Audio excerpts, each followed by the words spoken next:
Hello students, we have discussed the nature and scope of economics, definitions of microeconomics, then also the various concepts related to microeconomics like wealth, welfare, scarcity and growth. Today we are going to discuss about positive and normative economics, which we have in fact dealt with on a live basis in the previous class. Positive economics and normative economics, these are two types of economics. Positive economics is an economics which is descriptive in nature. It does not say whether a change is good or bad. It only explains the change or describes the change without remarking about the desirability of the change, or it does not make any value judgments. Okay, it does not say whether it is good or bad. At the same time, normative economics is one which not only analyzes the situation, analyzes the change, but also remarks whether that change is desirable or not, whether it provides increased welfare or not, or whether the policy has to be implemented. This is the difference between positive and normative economics. Okay, so positive economics is descriptive. It only explains what is the situation, or it explains what is, whereas normative economics is prescriptive in nature. It prescribes what has to be done, and it says what ought to be, what has to be the situation in the economy. So the previous one, or the positive economics, deals with value judgments, and the normative economics, positive economics does not deal with value judgments, whereas normative economics deals with value judgments. Okay, so for example, suppose these days a big controversy is happening in Indian economy with regard to the farm bills. You may be aware of the farm bills. The farm bill has been introduced by the central government in parliament and has been passed, and the government is arguing that the farm bills will result in elimination of intermediaries. Okay, especially in northern India, states like Punjab and Haryana, farmers take their produce to local markets called mandis, and they find the buyers there and sell to them. Okay, so these mandis or markets operate as an intermediary between the farmers and the final buyers of their produce, and these mandis are extracting somewhere around 3.5% of the output as commission from the farmers. So this is actually the government considers this is actually an exploitation of the farmers, and there are other types of exploitation also from part of the intermediaries, because the farmers have less bargaining power, and so the government wanted to eliminate the intermediaries, and they say that now the farmers do not have to take their entire produce to the mandis. They can in fact sell their output to the buyers directly without intermediation from the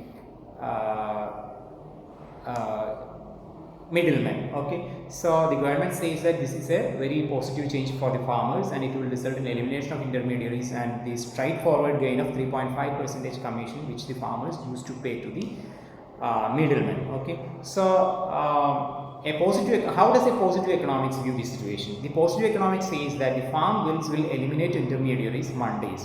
Okay, so that is the description. That is the description of the situation. It says what is the farm bill. It eliminates the intermediaries. Okay, so it does not say whether this elimination of intermediaries is good or bad. But when it comes to normative economics, it will analyze the situation. Okay, how does it analyze the situation? It says that now the intermediaries have been eliminated, and it's good for the farmers, because earlier the intermediaries used to exploit the farmers, and this exploitation has ended to an extent, has finished to an extent, and therefore it is good to the farmers. So farm bills is good on the one hand, but what happens, there is a direct relation between the farmers and ultimate buyers of their produce. These ultimate buyers of the produce may be big corporates or retail chains, and the economist says that some economists says that this is not a level playing field, because the farmers are disunited, are not united, and they do not have enough bargaining power. Their farms produce is often perishable. They do not have storage facilities, and also they do not have the scientific methods to keep the produce dry, etc. So what happens, these corporates have big bargaining power, and they may force the farmers to sell their produce at a lower price, or even if there is a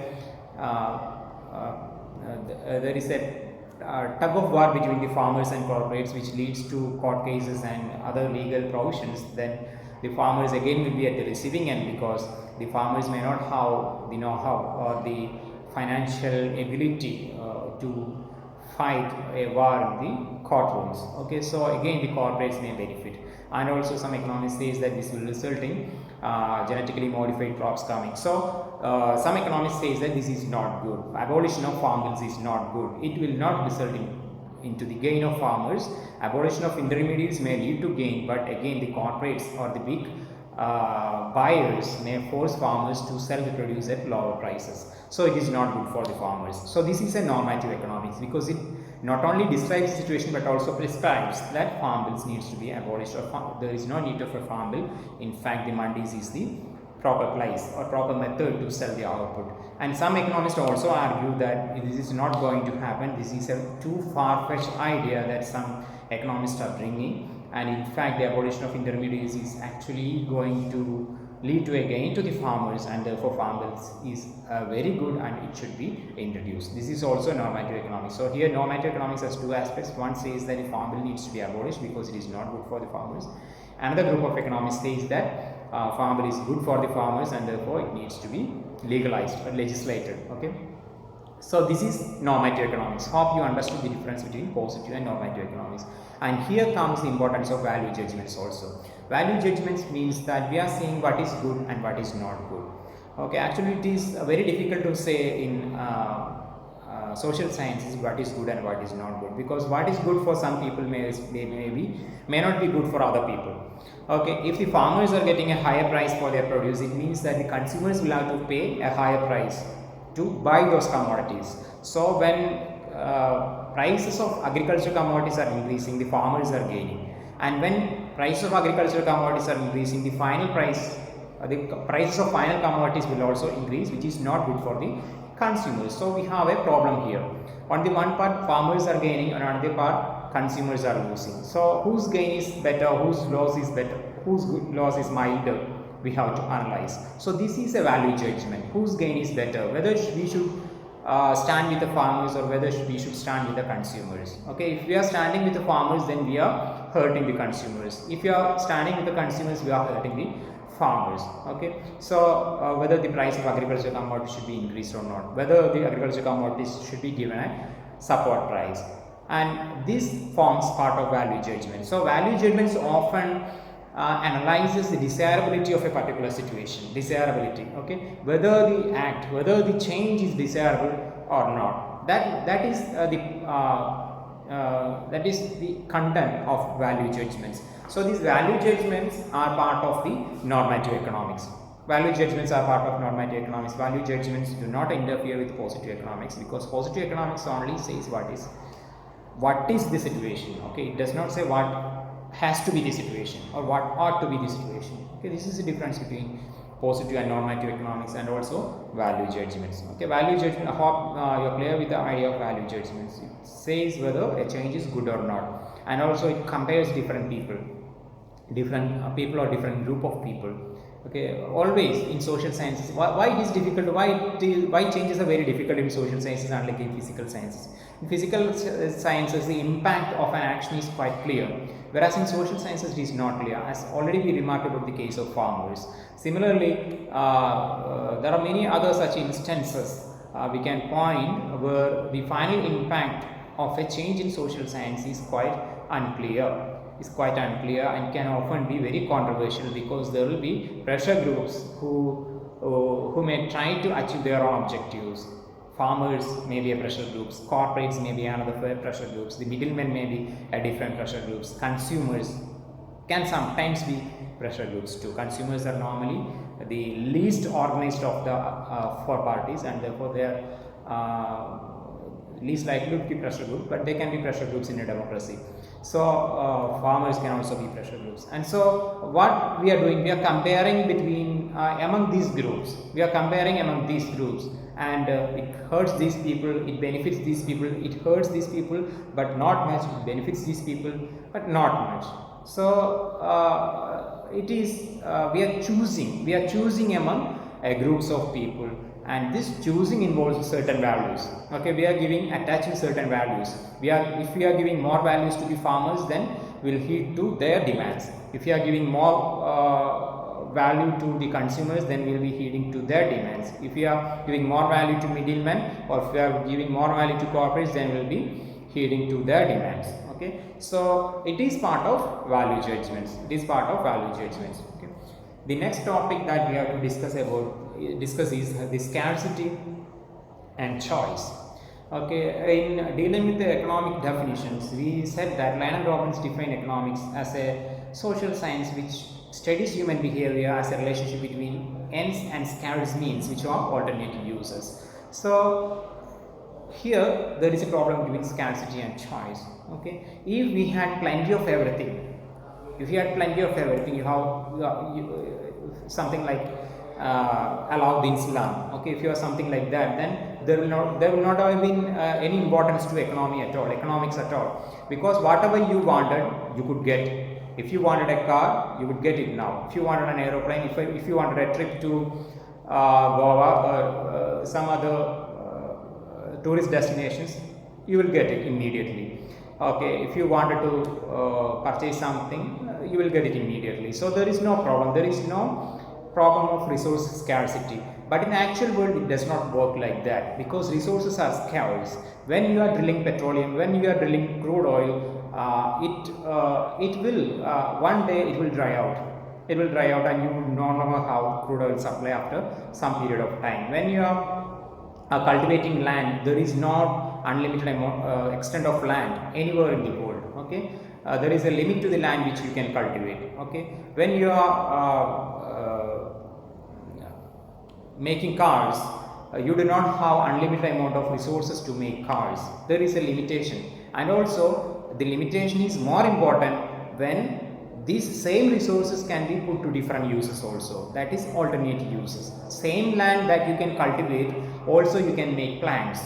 You might be remembering some controversial land acquiring plans of certain governments. Okay, once in West Bengal, in Singur district of West Bengal, Tata Motors wanted to build a plant there, but people were revolting, saying that the Tata Motors were going to acquire their farmlands.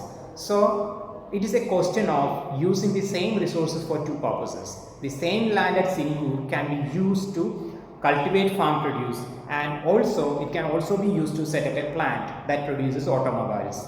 Okay, so there is a scarcity. Why this tussle? Why this tug of war between two choices? Because land is limited in supply. Okay, land is limited in supply. So you have to decide for what purpose this land has to be put. Whether it has to be used to produce agricultural commodities, or whether it has to be used to produce automobiles.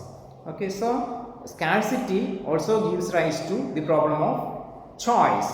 Scarcity also gives rise to the problem of choice. Suppose you have 2 hours of leisure. 2 hours of leisure. Okay, you can visit your friend, or you can watch a movie. Okay, so your time is scarce. You only have 2 hours of leisure time, and you want to do both things. You want to watch a movie. You want to meet a friend who does not want to watch a movie. So the two choices are exclusive. If you select one, the other, you cannot select the other one. So what happens here? If you go to meet the friend, then you will have to sacrifice watching the movie. So you are making a choice here, and you are allocating your scarce resources, which is time, for a particular purposes. The same thing economics is also facing. Okay, when it is allocating land, when it is allocating labor, okay, when it is allocating capital can also be used. Okay, it is also said that it is a choice between bombs and breads. A nation can use the available resources, use its land, its labor, its capital, and entrepreneurship to make weapons in war. At the same time, it can also use all these resources to produce bread that people want. But you cannot have only one commodity. You cannot have only bombs, because people will starve to death. You cannot have only bread, because maybe some enemy country may attack you and you will lose your sovereignty. So that is the risk. Okay, you want both, but at the same time the resources are limited. So this is the problem of scarcity and choice, and it was Lionel Robbins who identified this issue. Okay, what was the problem of economics? According to him, the problem of economics was one with regard to allocation of resources, allocation of the scarce resources, and he identified or he defined economics in such a way that it is a study of human behavior. Economics is a social science. Economics is a social science because it studies the problems of society, and so it is a social science that deals with human behavior. Okay, it is a social science and deals with the human behavior in relationship with scarce resources, because resources are not plenty. You do not have as many resources as you want. You do not have unlimited time. You do not have unlimited amount of laborers, skilled laborers. You do not have unlimited amount of land. You do not have unlimited amount of capital or entrepreneurship. So all these resources, or even raw materials, all these resources are scarce. All these resources are scarce, and you have many uses to which these resources can be used, and everybody wants some of it. Every person in the country wants some piece of land, some units of capital. Okay, so the problem in economics is about allocation of these scarce resources among all these hands. All these people want some resources, and the question is allocation of these scarce resources in all these funds. So all these problems are related. Our question whether economics is positive or normative, our question about value judgments, our question about scarcity and choice, all these are related, because when you are allocating resources at a particular use, then you are making a choice, and when you are making a choice, you are judging the final use of that resource. You are judging the desirability of one use over the other, so you are making a value judgment, and you are using normative economics. So you saw the connection between all these concepts. Okay, so all these concepts are connected and related. Okay, so this is about positive normative economics, value judgments, and scarcity and choice. Now, all these are very important in economics, and that is what makes the study of economics more interesting. Because in many other subjects you may have straightforward answers, but in economics you do not have straightforward answers. You have very difficult questions, and you have even more difficult answers, or extremely confusing answers. The correct method may be known to you only after the policy has been implemented in hindsight. Okay, looking back you might see that, oh, it was a better option. Okay, so when the government introduced demonetization program, it wanted to eradicate black money, but in hindsight we see that demonetization program was not much successful. I cannot say it is not entirely successful. It was not as successful as the government thought it would be. So in hindsight you can see that it could have been avoided. Okay, so same is the case with any type of policies. Okay, any type of policy. So in social sciences, when you are implementing a policy, you do not know whether the policy will be successful beforehand. You are making a value, you are making some value judgments, and you are sticking to your judgment, and maybe after some time you may find that the judgment was wrong, or maybe that was a better judgment. Okay? And ultimately there will also be different opinions. Even if your value judgment was correct, even if your judgment was correct, and you were successful in implementing the policy, even then some groups of people will say that it has hurt them and therefore the policy is bad. So in social sciences, right, there is never a straightforward answer. There is never a straightforward answer. You will not get 100% mark for any of the policies. Okay, so that is the problem with regard to social science and especially economics. And these policies are mostly connected with economics. You won't find policies normally in history or political science, but you will find a lot of policies in economics which directly affects the people. Okay, all the policies that we economists implement are affecting the daily lives of people. So that is why people are more interested about economics. They are interested to know what will happen if farm bills are implemented. They are interested to know what will happen if GST is implemented. Okay, they are interested to know what will happen if demonetization is implemented. Okay, so these economic questions are real life questions, and the questions are difficult and answers are even more difficult and confusing. So that is the interesting part of economics, and I hope I have created enough questions in your mind, or have answered at least some of your questions with regard to value judgments and scarcity and choice. Okay, so see you in the next class. Bye bye.